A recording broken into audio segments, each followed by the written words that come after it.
Good morning. Good morning. The luck of the draw when laypersons agree to share their message has me following David Kerr, who spoke last week. His life as a minister has been exemplary. Mine as a layperson, much simpler. He kindly reminded me that we are all special in God's eyes. My message today does mimic his, that of goodness, a positive attitude, strong faith in God, and caring for others. Like all of the 8 a.m. messages, I hope to impart at least one worthwhile thought to add to theirs. The positive parts of my life have been many. My devoted parents, my happy childhood, my 2 faithful husbands, my growing family, my many friends, and our church on the Cape have all served as my rock of faith. I am truly blessed today to relate gratitude for my life and for God's many blessings. I believe in an oft-quoted saying and title of at least one book: die young, as late in life as possible. My relationship with others deals with their interests and needs, their positive attitude, no matter their age.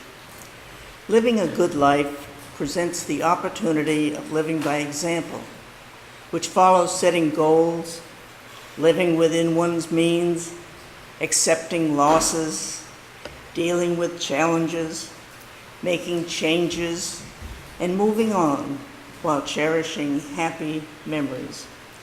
I relate well to managing these and trying to care for others. Church involvement has always been an important part of my life. I was reared as a Congregationalist. Scott and I raised our children Methodist. Later, I chose to be confirmed as an Episcopalian. Dick, a Presbyterian, and I are now members of 3 churches. Here at Church on the Cape, in South Carolina at the River Hills Interdenominational Church, and we are communicants of St. Anne's in Kennebunkport. We like to think that we contribute our time, talent, and treasure to each by serving on various stewardship, outreach, and worship committees. I have pledged an offering to my churches since church school days. I am a believer in pledging, tithing, and planned giving. Giving is where it's at. Life's losses do not have to stay negative with hurt and pain. Sand is not a solid surface. Building one's life on firmer ground has always been my aim. I have been able to turn things around after many losses in my life, a good part of which I credit to nurturing a positive attitude. My losses have given me both resolve and strength. I have prayed since the days of "now I lay me down to sleep." I pray when I go to bed, when I wake up in the morning, and if I cannot sleep, I pray then. My prayers are of thanks and asking God to grant me the strength to face life's challenges. Grace at mealtime is a ritual. I often fall to my knees in prayer. Getting up is quite another story. Like all of you, my faith has been formed and fortified by my life's experiences, too many unwelcomed. Understanding job and financial losses and turning them into positive changes is so important. The death of loved ones is dreadfully painful, but our loved ones would want us to move on. Staying consumed is counterproductive.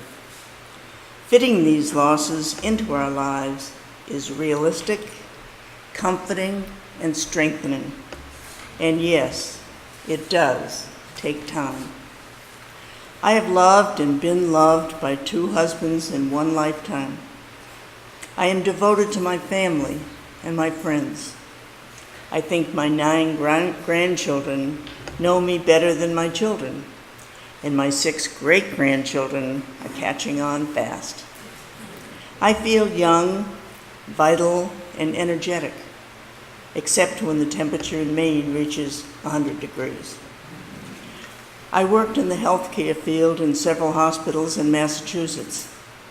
I retired before healthcare became the mess it is today.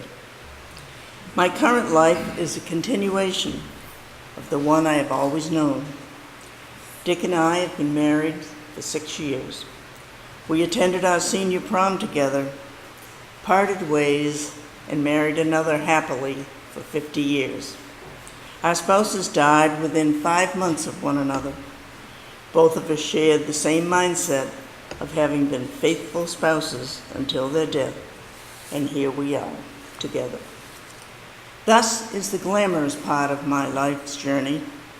Large chunks of sadness and pain have been part of my life also.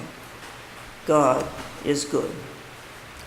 My sister died at age 36.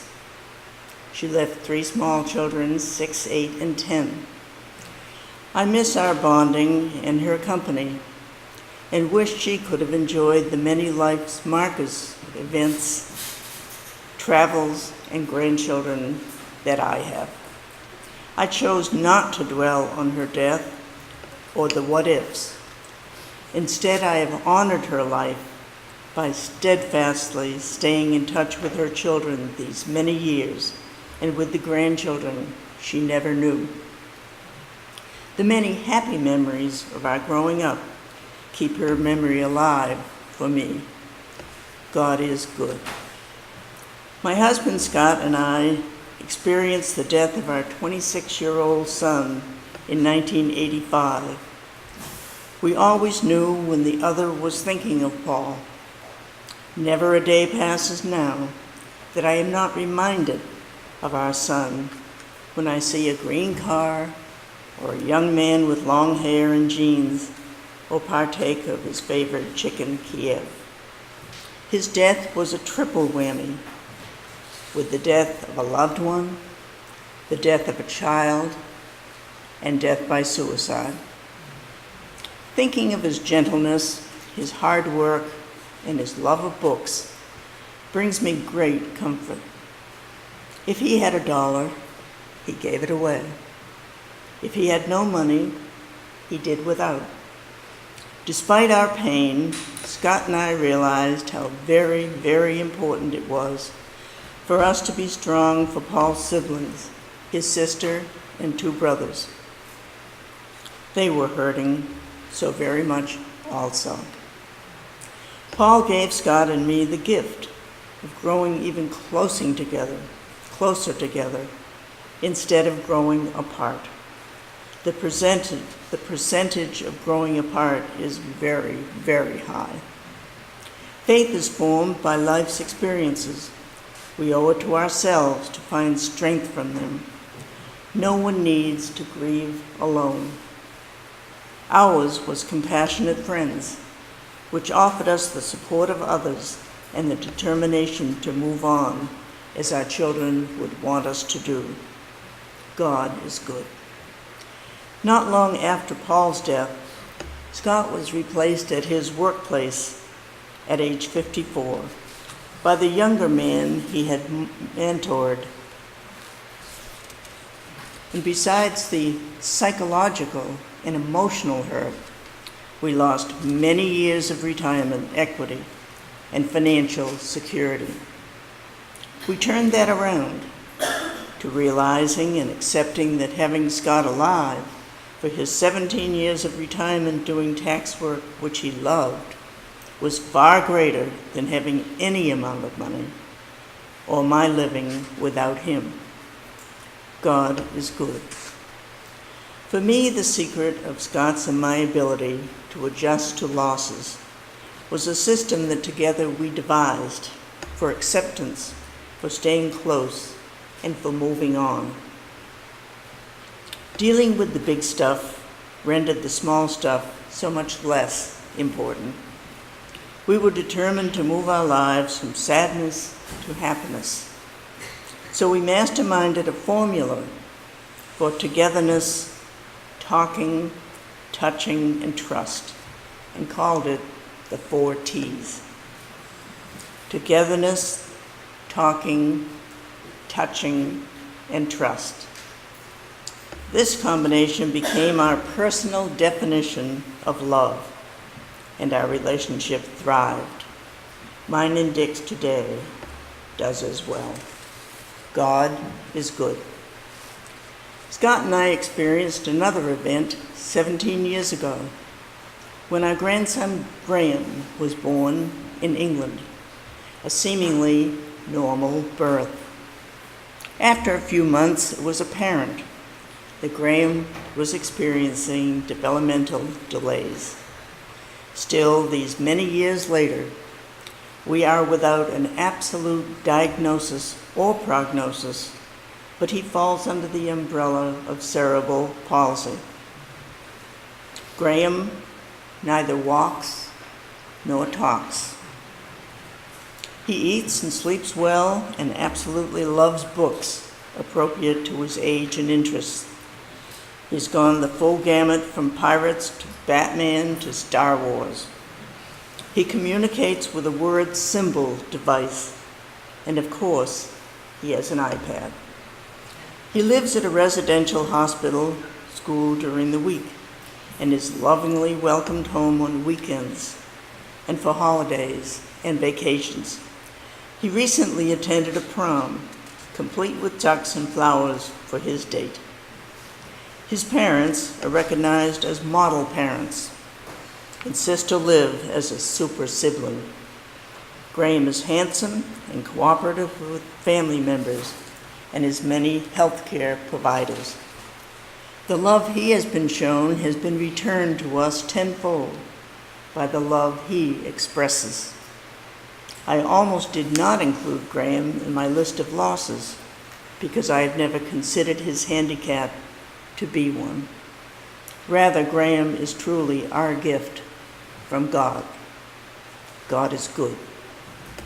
In November of 2006, Scott and I celebrated our 50th wedding anniversary by renewing our vows and celebrating with a luncheon for family and friends given by our children.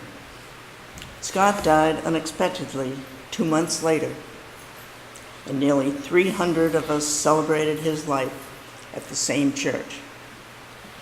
Scott's positive approach for moving past hardships left me the will to carry on with the satisfaction of our devotion and faithfulness to one another. God is good. Loss of health, finances, relationships are all major blows for anyone. It's not always what we are dealt, but how we deal with loss. Always easier said than done. We do have a choice. We can stay stuck in the sand, or we can seek out a rock. Staying consumed by life's losses gains us nothing, but fitting these losses of sadness and pain into our lives is so important. Realistic, comforting, and strengthening. And yes, it does take time.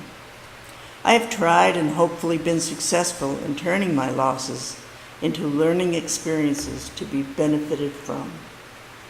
I thought I was done with writing this message, but last November, the day before Thanksgiving of 2012, Dick had a series of mini strokes.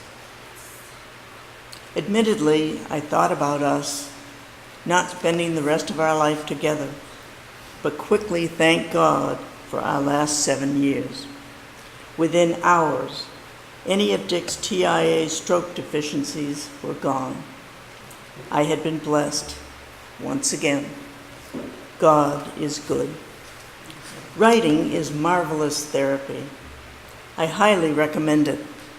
I've written hundreds of personal essays over many years, which tell the story of my life.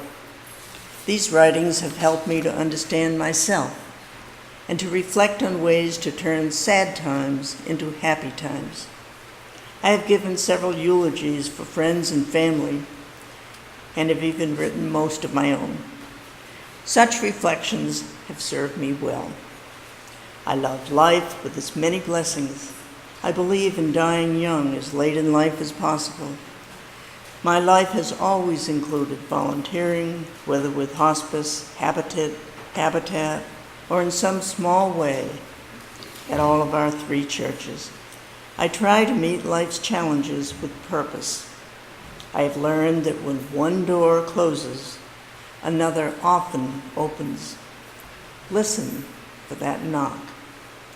I find that being up to the task of change has especially helped me to keep my physical and emotional health. I find it easier to laugh at myself. Looking in the mirror at my changing figure is about all it takes. My mother was the most thoughtful person I have ever known, but she was a warrior. Perhaps that is why I am not. I have learned not to fear what I do not know, and to respect that life is a mystery. I deal with it by exercising whichever option holds the most promise at that time. I try to use my energy and enthusiasm to do good. I smile instead of frown. I do often have a hard time accepting that I am the benefactor of so many of God's gifts and the many pleasures of life. I often question my worthiness. I think of those so devastated by catastrophes and hardships, sometimes ongoing and on occasion due to their own failings. I want better for each of them. I feel so helpless. What would I do walking in their shoes? My greatest joy in life is seeing how my children have raised their children, and how my grandchildren are raising my great-grandchildren. 4 generations of love, attention, discipline, and caring for others. My happiness is being with my family and my friends, enjoying our homes, being involved in my community and my churches, giving to others and giving thanks for the time, talent, and treasure that God has granted me. I believe that how we handle the little things enables us to manage the biggies. We can turn surviving into thriving in spite of it all.